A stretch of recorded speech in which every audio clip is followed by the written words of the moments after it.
갑자기 공습경보가 왱 하고 울렸다. 공격을 내일 하겠다 그러면은 오늘부터 계속 사이버전을 해서 우리의 전기라든지 교통 시스템이라든지 마비를 시키려고 할 것이다. 얼마나 혼란스럽겠습니까? 우리 정부가 또 가만히 있으면 안 되니까 뭔가 북한이 견딜 수 없는 힘든 조치를 하겠다. 거기에 대표적인 것이 이제 김정은의 이제 목을 따겠다 그런 참수 작전이라는 거죠. 목으로 이제 이렇게 합니다. 고성균의 장군 멍군 유튜브 채널을 운영하고 있는 예비역 소장 고성균입니다.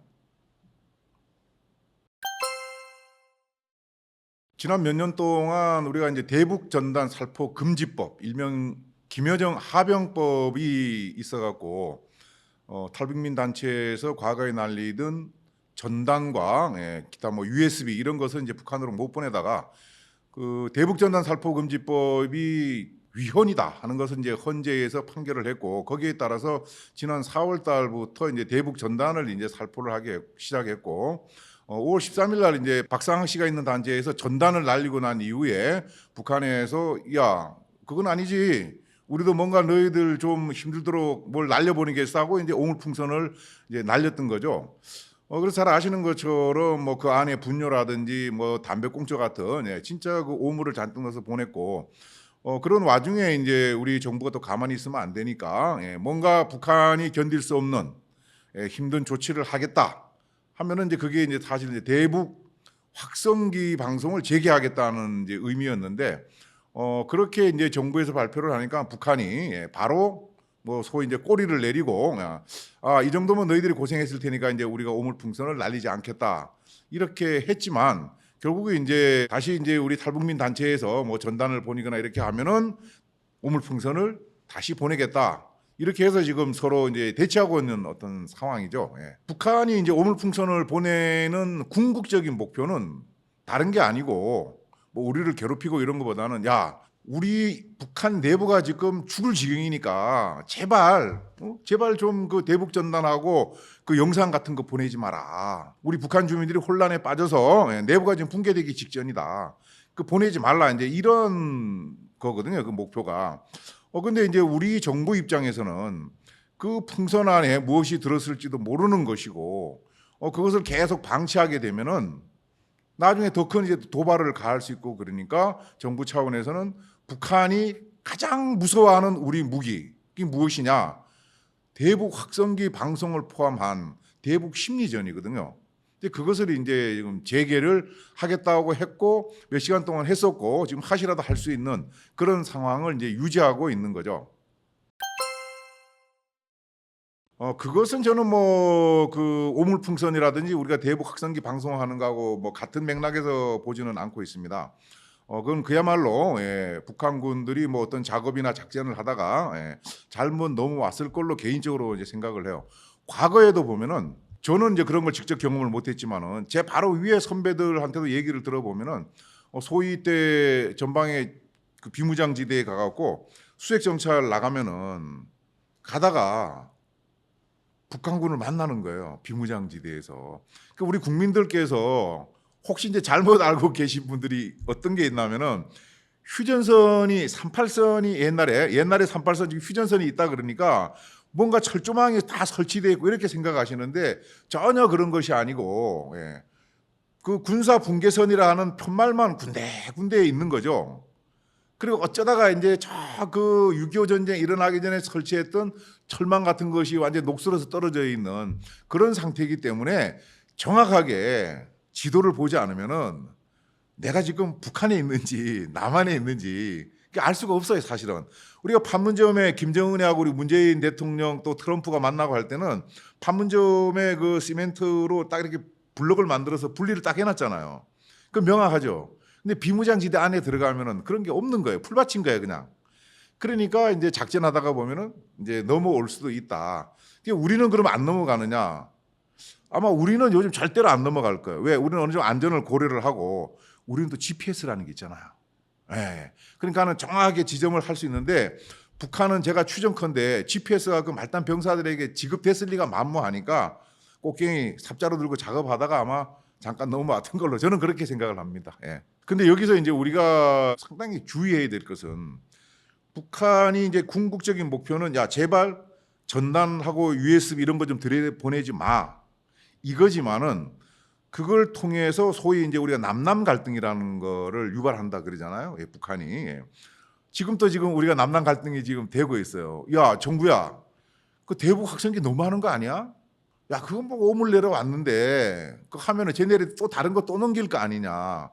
그리고 대북 그 심리전하기 위해서 전단을 또 올리는 그 뭐 포천이나 그 바닷가 이런 데 있는 주민들은 야, 제발 우리 좀 먹고 살아야 되니까 그거 하지 말라고 지금 그러잖아요. 경기도에서는 특사경까지 보내갖고 지금 뭐 통제하겠다고 이렇게 하고 있는데 그런 거 자체만으로도 북한은 남남 갈등을 유발하는 그런 부수적인 효과도 사실은 크죠. 그래서 저는 이제 어떤 생각을 하냐면은 우리가 이제 요즘 그 회색지대 전략이라는 거 이런 걸 이야기를 많이 하는데 그런 것을 이제 북한이 그동안에 사실 계속 구사해왔다고 보는 거죠. 뭐 우리가 천안함, 연평도 그 이전에 했던 수많은 북한의 도발이라는 것이 2차 세계대전 끝나고 우리는 6.25 전쟁이 끝나고 나서 말로는 뭐 전쟁할 것 같지만은 실제로 전쟁을 좋아하는 나라는 거의 없을 거예요. 그래서 큰 정규전이나 정규군을 투입하는 건 아니지만은 그래도 우리 국가 이익이 될 만한 것을 찾아서 가지려고 하면은 뭔가 좀 노력이 필요하니까 그 나온 것이 결국은 회색지대 전략이라는 거죠. 북한이 지금 하고 있는 오물풍선 이런 것도 일종의 회색지대 전략으로서 뭐 우리는 지금 누가 했는지 명확히 알지만은 그게 정확히 어떤 의도인지 그게 올 때는 안에가 뭐가 있을지 또 북한이 앞으로도 또 어떤 것을 할지 모르잖아요. 근데 그것을 우리 일부 국민들께서는 야, 너무 과하게 지금 대처하는 거 아니냐. 뭐 그 말씀도 일리가 있는데 그럼 왜 이런 사태까지 왔느냐? 잘 아시는 것처럼 우리가 이런저런 사유로 해서 과거에 북한이 수많은 도발을 했을 때 연평도, 연평해전, 그다음에 서해교전이라든지 천안함 등등등 해갖고 우리가 뭔가 한번 했어야 되는데 그거를 할 듯 하다가 안 하니까 이미 북한은 거기 학습 효과에 의해서 우리가 무엇을 하더라도 나만이 뭔가 하는 척하다 결국은 여론에 밀려서 아니면 어떤 정치적인 이유로 이걸 못할 거라는 것을 너무나 잘 알고 있다. 저는 그렇게 생각을 해요. 자칫 잘못하면은 우리가 끓는 냄비에다가 개구리 넣어서 하면은 서서히 물을 데피면 개구리 죽는다는 것처럼 이 회색지대 전략이라는 것이 결국은 공격하는 나라 입장에서는 공격받는 지금 같은 북한이 우리 대한민국이 공격을 받고 있는데 우리 국민들은 야, 이 정도는 공격이 아니지. 무슨 총을 쏜 것도 아니고 풍선 보냈는데 그걸 갖고 호들갑을 떠냐. 이런 생각을 지금 국민들이 많은 분들이 하고 계시거든요. 이제 이런 것이 점차 더 이제 우리한테 학습이 돼서 계속 남아 있게 되면은 결국 북한이 원하는 대로 가갖고 러시아가 2014년에 크림반도를 살짝 합병했듯이 이제 그런 사태로 갈 수 있는 것이죠. 그래서 이게 우리가 이제 회색지대 전략 여기에 대해서 이제 우리가 대처하고 할 것인가는 사실 어떤 보면은 국민적 이 한 가지 생각이 나와야 되는데 우리나라는 그게 참 어려운 것 같습니다. 예.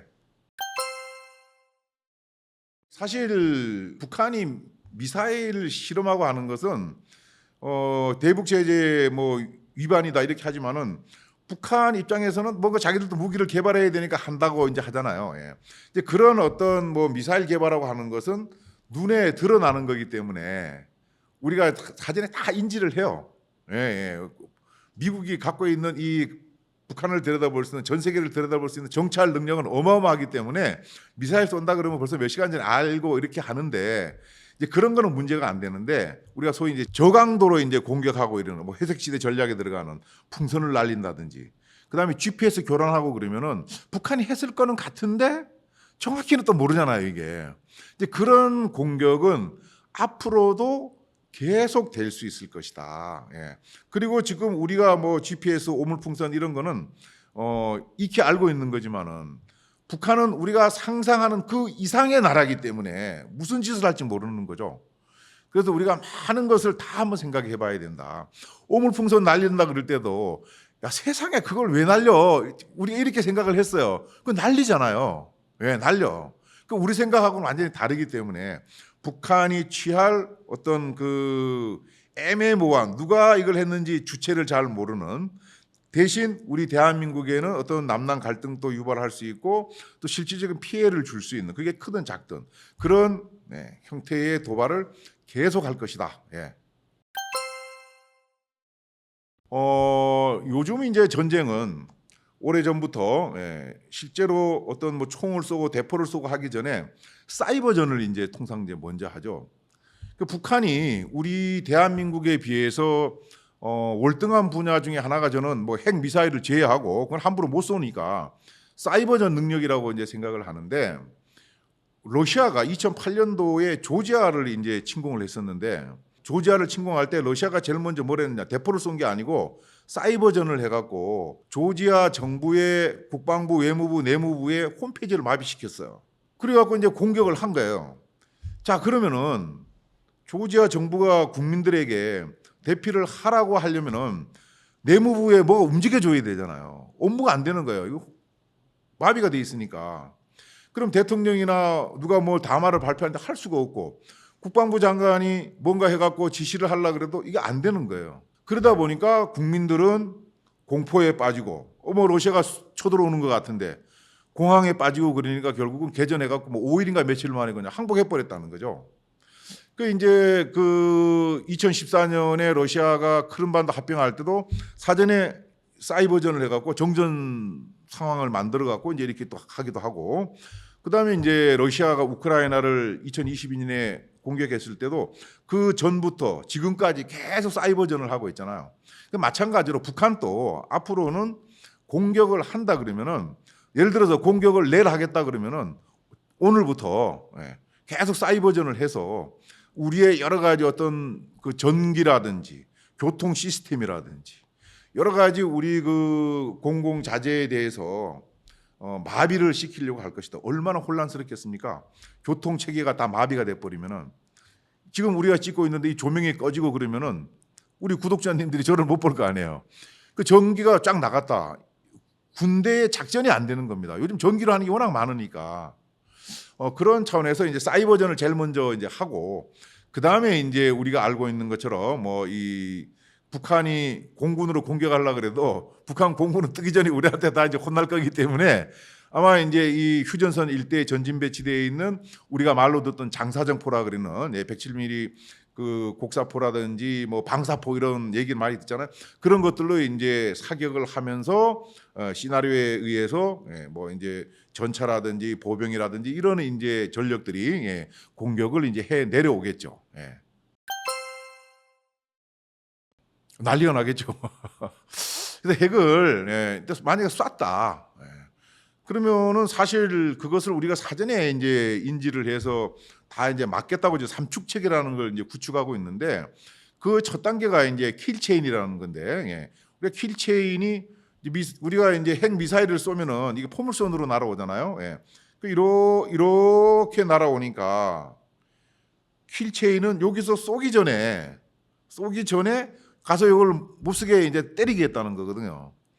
그러니까 이게 명확하게 이것을 우리가 북한이 쏘냐 안 쏘냐를 결심을 해야 되는데 사실 쉬운 일은 아니죠.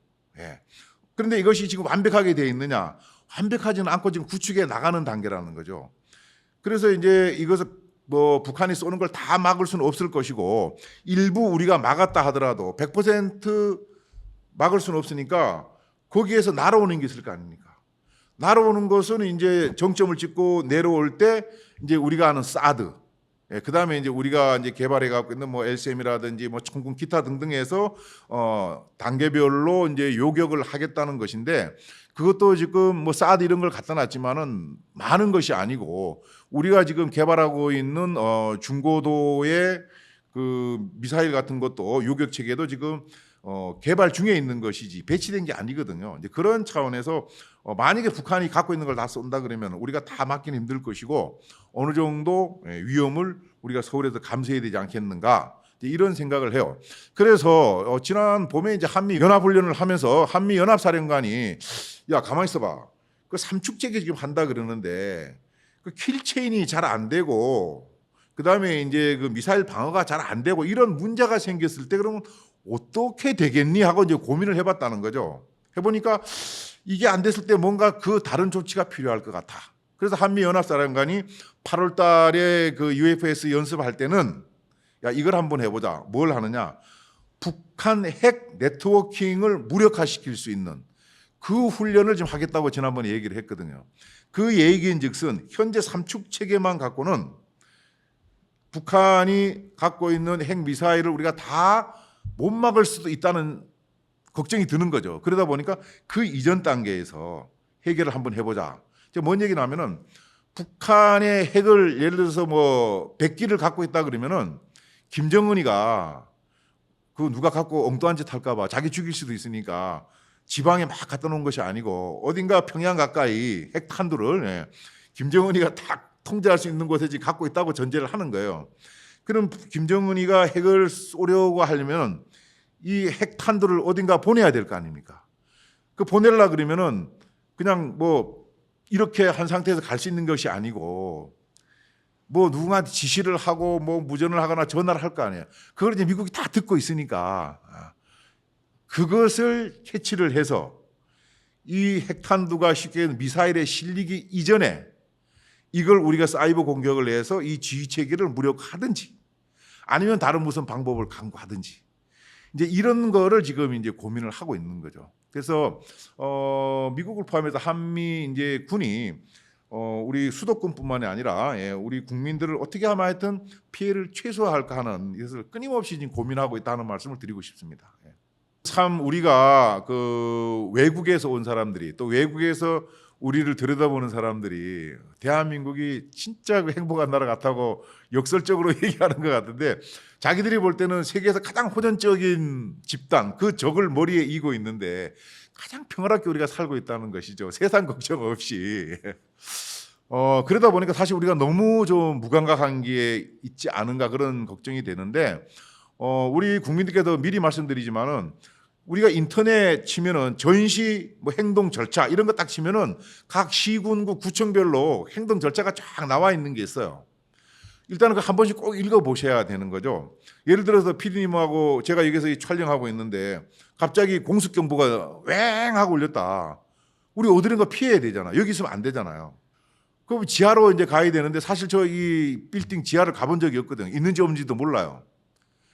그러니까 그런 것을 우리가 예를 들어서 딱 들어가면은 내가 피할 데가 어딘가 이게 제일 먼저 이제 보고 해야 되는데 그런 걸 위해서 이제 행자부에서 보면 안전 디딤돌인가 해서 앱도 저는 깔아갖고 다니는데 그 있어요. 거기에 누르면은 내가 피할 수 있는 뭐 대피소라든지 기타 그런 뭐 여러 가지 참고할 만한 게 나와 있는데 다른 앱은 안 깔아도 그런 앱은 깔아서 심심하면 한 번씩 눌러봐야 되고요. 기본적으로는 전쟁이 나면은 일단은 모든 것은 작전에 다 이제 그 주목을 해야 되고 작전하는데 방해가 되면 안 되기 때문에 예를 들어서 길에 지금 자동차가 수없이 다니고 있는데 전쟁이 났다. 그럼 자동차 다 통제합니다. 군에서 헌병들이 나가갖고 이런 군사 경찰이라 그러는데 왜 지금 우리 군이 저 후방에도 있고 뭐 대전에도 있고 뭐 대구에도 있고 온 사방 흩어져 있잖아요. 그 예비군들하고 군 현역 부대가 북한군 방어하려고 그러면 위로 올라와야 되는데 우리 PD님이나 여러분들이 국민들께서 자동차 들고 나 피난 간다고 뭐 남쪽으로 내려가면은 못 올라오지 않습니까? 그래 모든 걸 통제하는 거예요.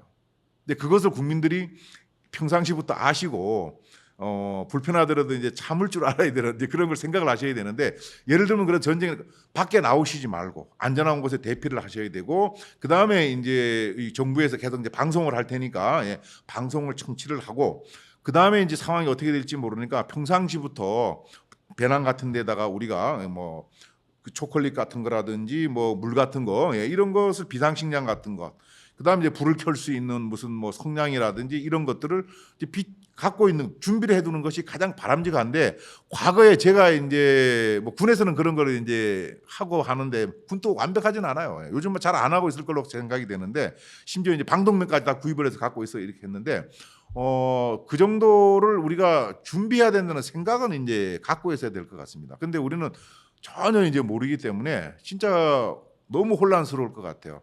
그래서 우리 국민들께서 혹시 이 영상 보시는 분들께서는 한 번씩 꼭 인터넷 들어가셔갖고 전시에 내가 어떻게 행동해야 되지 한 번쯤은 하셔야 실제로 북한군이 우리를 쳐들어왔을 때 우리 국군이 국민들의 목숨을 잘 지킬 수 있도록 빨리 자기가 가고자 하는 위치로 갈 수 있겠다 하는 말씀을 드립니다. 예.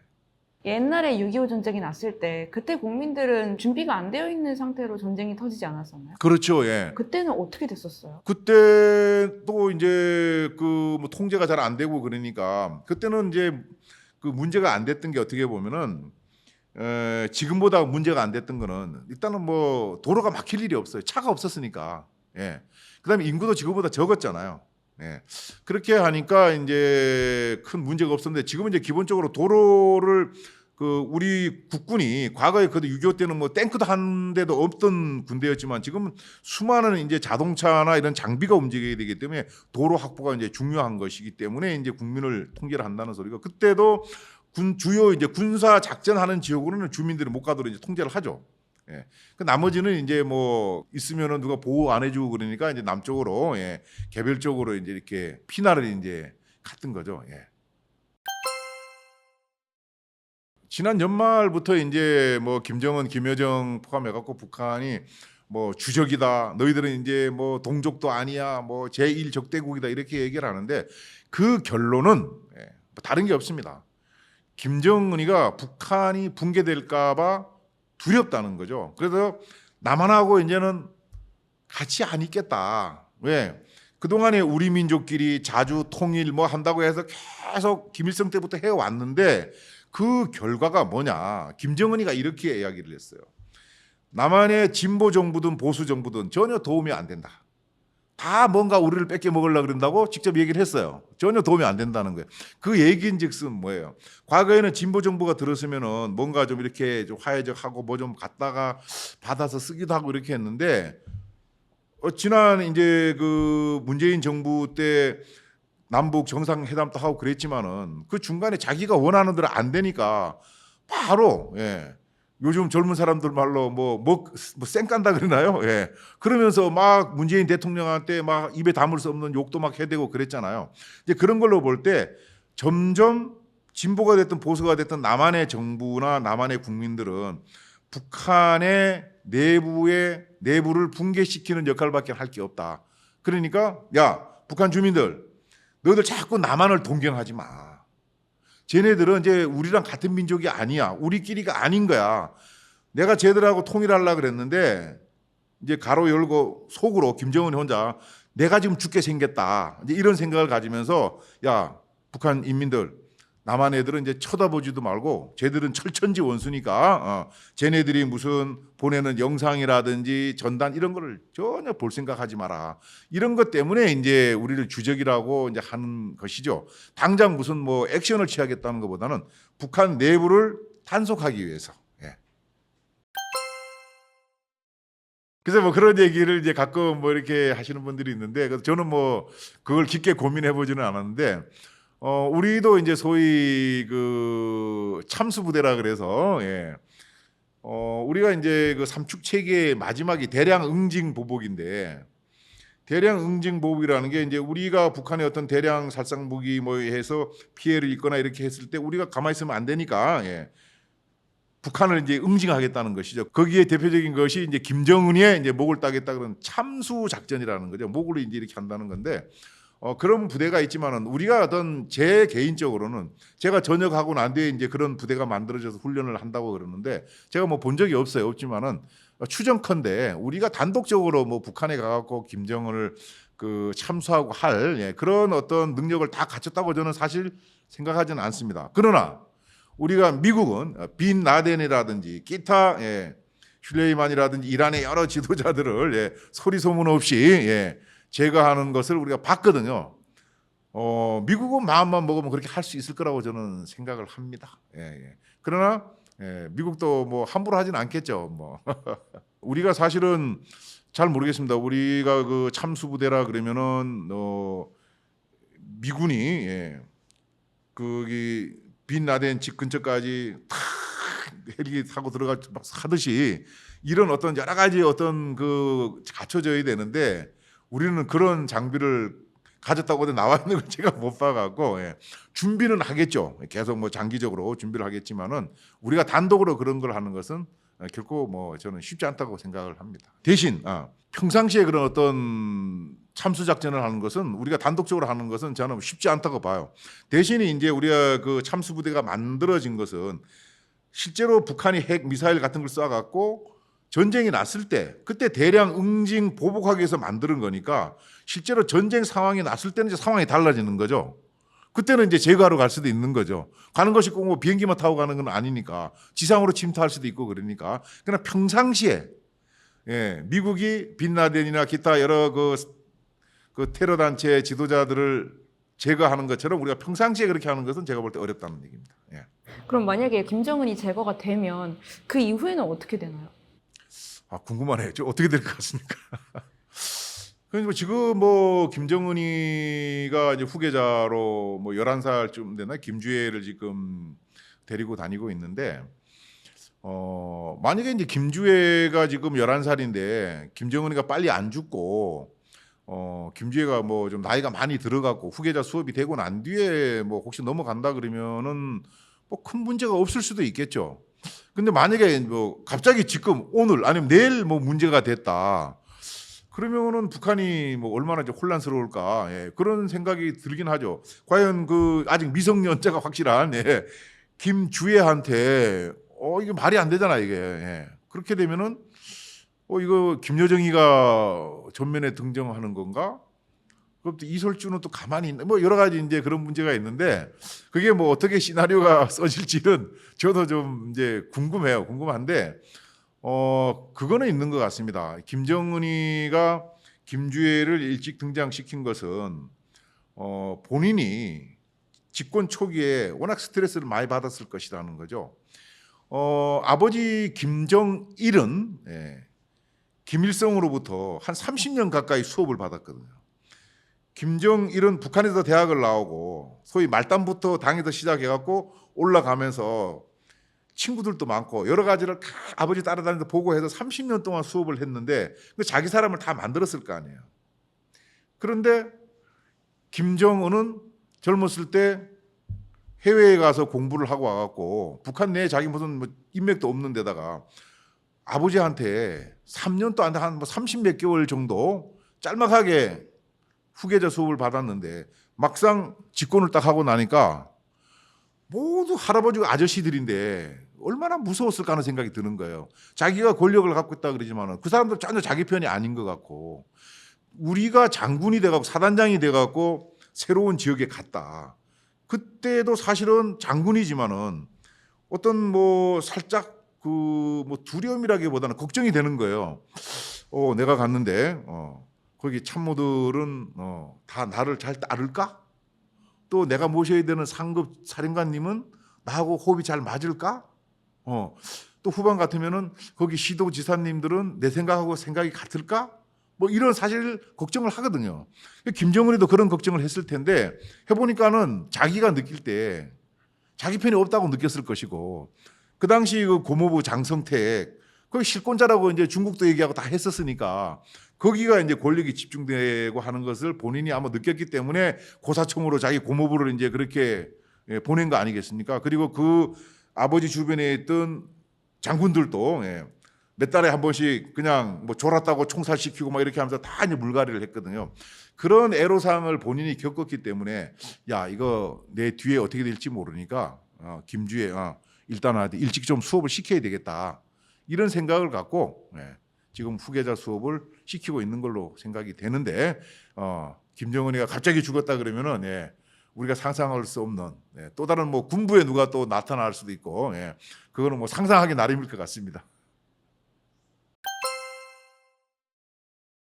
북한이 사실은 그 노동당 규약, 북한의 헌법바다 위에 노동당 규약이 있는데 거기는 사실은 이제 적화 통일하겠다. 한반도를 뭐 말 표현은 바꿔놨지만은 한반도를 전부 공산화해갖고 내가 다 차지하겠다 이제 이거예요. 우리가 우리 헌법에 대한민국의 영토는 한반도와 그 부속 도서를 한다고 딱 명시해놨듯이 북한도 이제 그렇게 해놓은 거죠. 이제 그걸 목표로 해갖고 김일성, 김정일, 김정은 초기까지 달려왔는데 지금 이제 김정은이가 느끼는 것은 뭐 요즘 우리 젊은 사람들 말로 현타가 온 거죠. 가만 보니까 이거 아닌 거야. 내가 핵까지 가졌다고 생각이 되는데 내부로 자꾸 무너져 간다 이거. 경제는 경제대로 무너져 가서 인민들은 아우성치고 있지. 젊은 애들은 소위 이제 말 안 듣지. 이념 교육이 안 되고 사상이 무너지고 있다는 것을 뼈저리고 느끼고 있기 때문에 지금 뭐 주적이다 뭐다 해갖고 남한하고 일절 교류를 안 하겠다고 하는 것은 결국은 뭡니까? 야야 저가 통일은 이제 두 번째 문제고 이제 내가 살아야 되겠다. 지금 생각은 그런 것이 아닌가. 궁극적인 목표는 적화 통일이었지만은 지금은 그것 김정은 것도 어느 정도 그건 아닌 것 같아. 그러니까 잘못하면은 적화 통일은커녕 내가 지금 무너지게 생겼다. 일단 요거를 내가 좀 당분간은 신경 쓰겠다 하는 그런 생각을 최근에 갖고 있지 않나 하는 제 개인적인 생각입니다.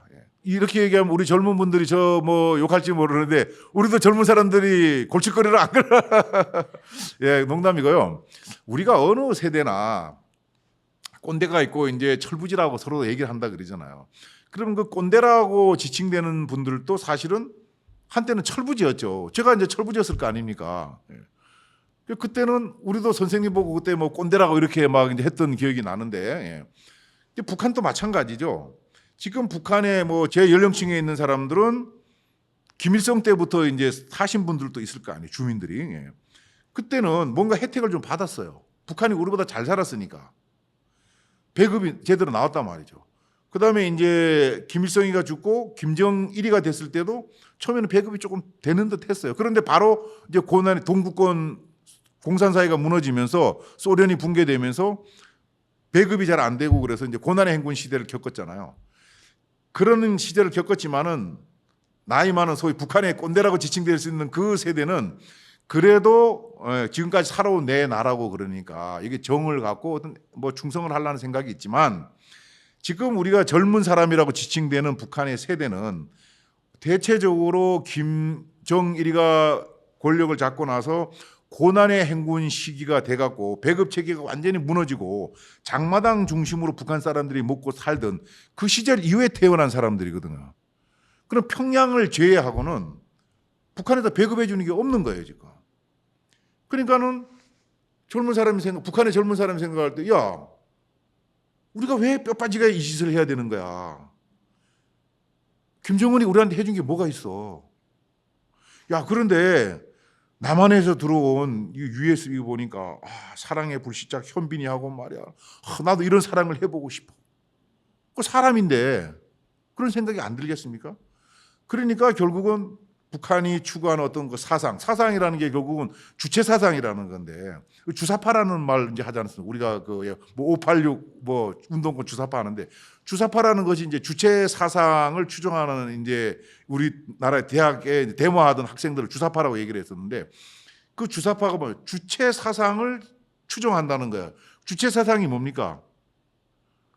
북한의 이념이에요. 통치 이념.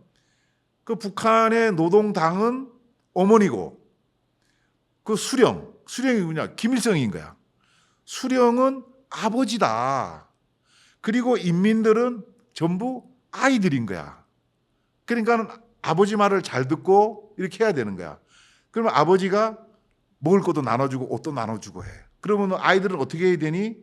아버지 김일성한테 효도하고 충성해야 된다. 이게 이제 주체 사상의 핵심이거든요. 그걸 이제 한때 80년대 우리 대학가에서 그걸 추정했던 거예요.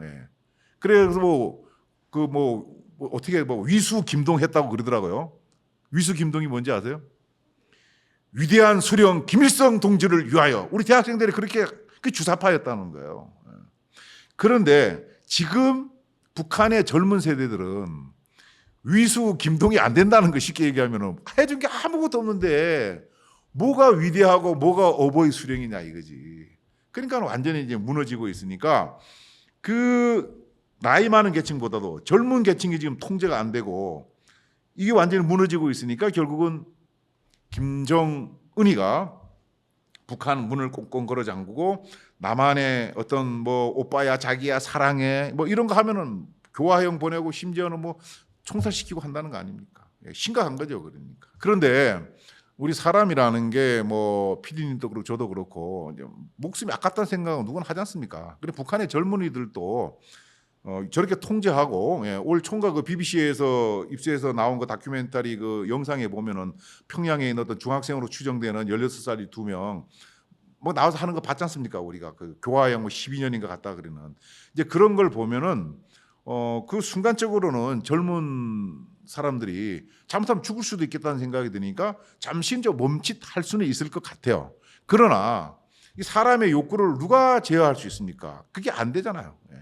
그 우리가 뭐 배운 것처럼 메슬로우의 욕구 5단계에 의해서 뭐가 해결이 되고 해야 되는데 이게 해결 안 되면 터지는 거 아니겠습니까? 북한에서도 이제 잠시 좀 멈출지는 모르지만은 1년, 2년 지나면은 PD님 말씀하신 것처럼 대구에서 큰 일이 생길 수 있다.